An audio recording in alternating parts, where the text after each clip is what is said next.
We're good. What?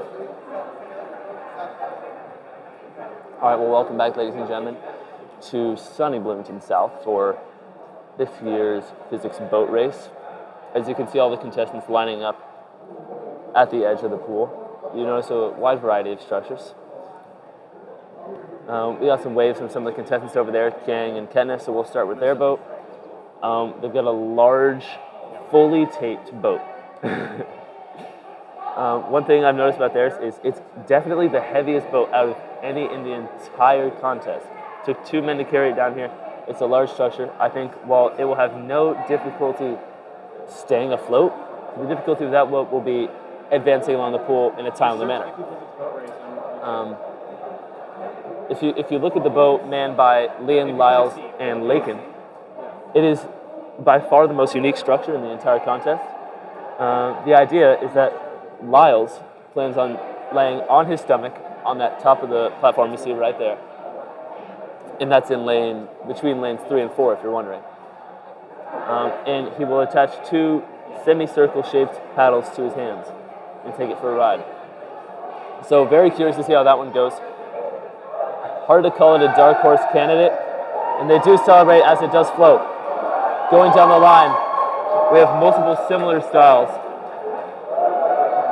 Pretty classic boat shapes with a wide variation. Hazel Raider on the far left, definitely with one of the more unique styles. Seems to be doing well so far. I don't see any sinking yet from any of the boats. We all seem to be off to a decent start. If I had to go with a pick for winner, I'm going to have to go with the boat manned by Corinna Jacobson in lane 1, 2, 3, 4, 5, 6. It's sleek and it looks good. Just did. So you may be noticing that in addition to the strange raft-like structure that Lyles has created, they have Leon acting as a pace for him in the water. Oh, and we have immediately seen a submersion. This was the concern with this boat. Oh, and we're off, ladies and gentlemen.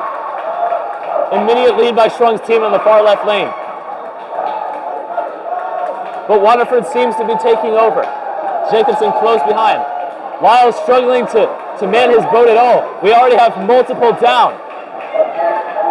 Kang, Kenneth, Thomason struggling to get the boat out of the water. Raider seems confident and disciplined in the far right. Jacobson commanding a strong lead in lane 6. As Parker watches nervously from the shoreline. Strong has, we've seen our first submersion and a full sink in the far left. And Corinna's on the way back. Hazel close behind. In close pursuit. We seemingly have a front runner right now. No one seems to be seriously contesting this boat. As long as they can make it the final way, we do seem to have our champions. Raiders' boat is staying up very well, but it seems to be struggling making any progress. Gang and Nikolsky simply treading water the whole way through, carrying the raft. Same with Lyles and Leon. Absolutely no success. It looks like a young 4th grader trying to jump on a beach ball. And the Jacobson group has won the competition. It's now a race for 2nd or 3rd, with Waterford close at hand with Raider. Half a pool to go. Neck and neck. Lane 7 seems to have the lead by just a step, or just a paddle, you could say. Who will we find taking it out? First to touch the shore, I believe, wins the race. Waterford seems to be tampering by using the ropes. That will have to be observed afterwards. We might have to go to VAR, but they do seem to take it by just a smidge, with Raider finishing 3rd. Leon and Lyles have successfully made it the whole way there and back without actually being on their boat for a single second. Same with Kang and Nikolsky. Absolutely no success. Their boat seems to be full of water. Really, really sad to see on a boat that took hours of dedication and probably $100 in tape. Merkley and Strong, their boat is fully underwater. We might have to bring in a crane to remove that one, actually.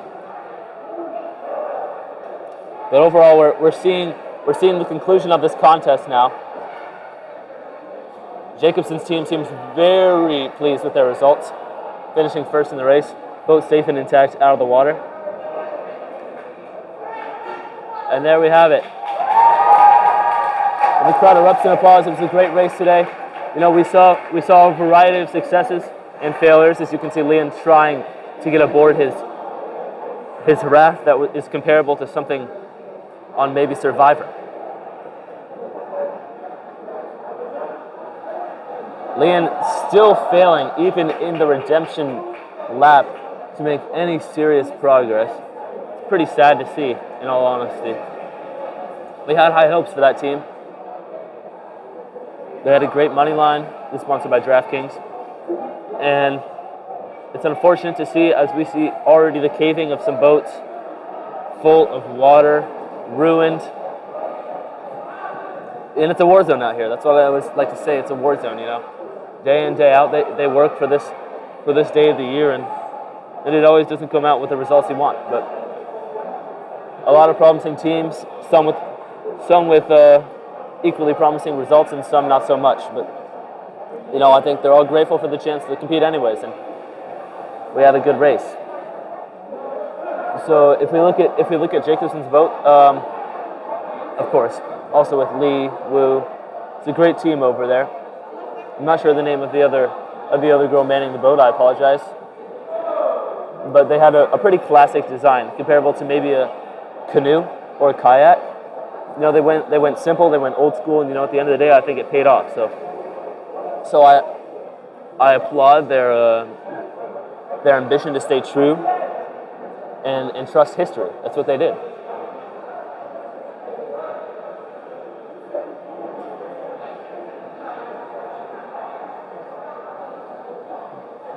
So as we approach the resolution to our regatta here in the natatorium, I just want to thank you all for tuning in. The fans seem quite pleased with what they've seen in the lap lanes today. And some are taking a celebratory dip. Some seem distraught on the sideline, but overall, you know, morale's pretty high, and they're pretty pleased with the race. So.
Hello again, ladies and gentlemen. This is Nicky Walker reporting live from our annual physics boat race.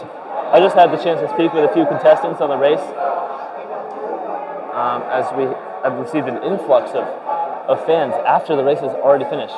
So, like I said, I had the chance to go visit a few boats as we wrap up here. On the team of Thomas and Kenneth Kang, really an unfortunate result.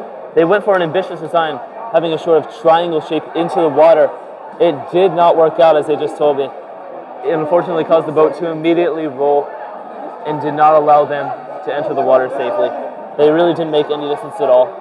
As for the winning team of Jacobson, Strainer, all of them, they take pride in the love and strength that their group had, as well as the tape that they used. And as you see a celebratory jump there, you know they're going to go home pleased with the result, and their entire fan base is as well. As for Leon and Lyles strolling in the far lanes, Chris Leon, I'm not sure how much I can trust the reliability of this quote, but he does say that it was due to too much flotation and that their boat was too well made and that it was too tall, so once they entered the water, it immediately flipped. I question Stringer's choice to jump into the water with jeans on. We will have to see how that pans out. More on that later. But overall, a great race today. Thank you all for coming out. This has been Nicky Walker reporting.